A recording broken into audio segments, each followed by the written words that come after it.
믿음이면 충분합니다 라는 제목으로 오늘 묵상하겠습니다. 거라사 지방에서 군대 계신 자를 고치시고 갈릴리로 돌아오신 예수님은 무리들의 환영을 받게 됩니다. 그러던 중 회당장인 야이로라 하는 자가 자신의 12살 된 딸이 죽어감으로 자기 집에 오시기를 간구합니다. 그 청함을 받고 가시던 중 12의 혈루증으로 고생하고 있던 여인이 예수님의 옷자락에 손만 대도 나을 것이라는 마음으로 예수님의 옷자락에 손을 대니 혈루증이 고침을 받게 됩니다. 그리고 예수님과의 대화가 이루어집니다.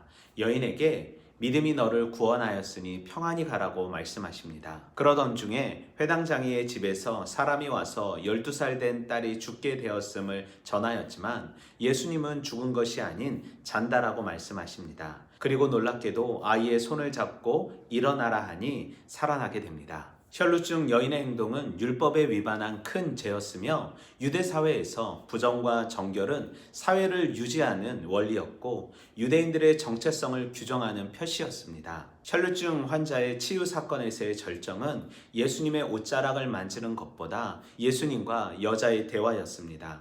인격적인 만남 없는 치유는 구원이나 평안과 거리가 멉니다.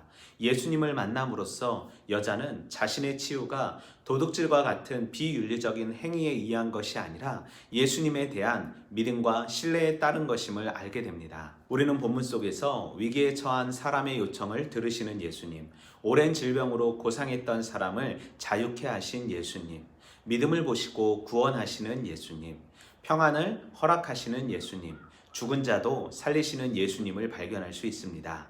본문에는 인생의 위기가 닥친 두 사람이 등장하게 됩니다. 12년 동안 혈루증으로 사회에서 격리되고 제의적으로 격리되었던 여인과 12년밖에 살지 못하고 죽음을 맞이한 여자아이의 아빠입니다. 인생의 위기를 맞이한 자들이 위기에서 탈출할 수 있었던 비결은 믿음이 구체적인 행위로 표현되었기 때문입니다. 누가가 기록한 누가복음과 사도행전에서 믿음은 자신의 힘으로 해결할 수 없으므로 다른 존재이신 예수님을 의존하는 것임을 말합니다. 소녀의 죽음을 잔다라고 표현했을 때 사람들은 비웃었지만 야이로는 예수님의 말씀에 순종합니다. 예수님은 죽음을 생명으로 바꾸시는 분이며 복음은 믿는 자들 가운데 일하시는 하나님의 능력을 믿고 따르도록 요구하기 때문입니다. 인생의 위기, 믿음의 결단으로 이겨나갔던 두 사람처럼 믿음으로 예수님께 나아가는 하루 되길 소망합니다. 예수님 한 분이면 내 인생에 평안이 올 줄 믿습니다. 믿기만 하면 충분함을 말씀하신 예수님이 나의 인생의 참 주인이시니 감사합니다. 내 인생의 문제가 믿음 없음이었음을 알게 하셨으니 믿음의 용기와 결단을 가지고 인생의 난제들을 해결하길 소망합니다. 내 인생의 기적의 시작이 믿음의 결단이며 믿음의 행위임을 알게 하시니 감사합니다.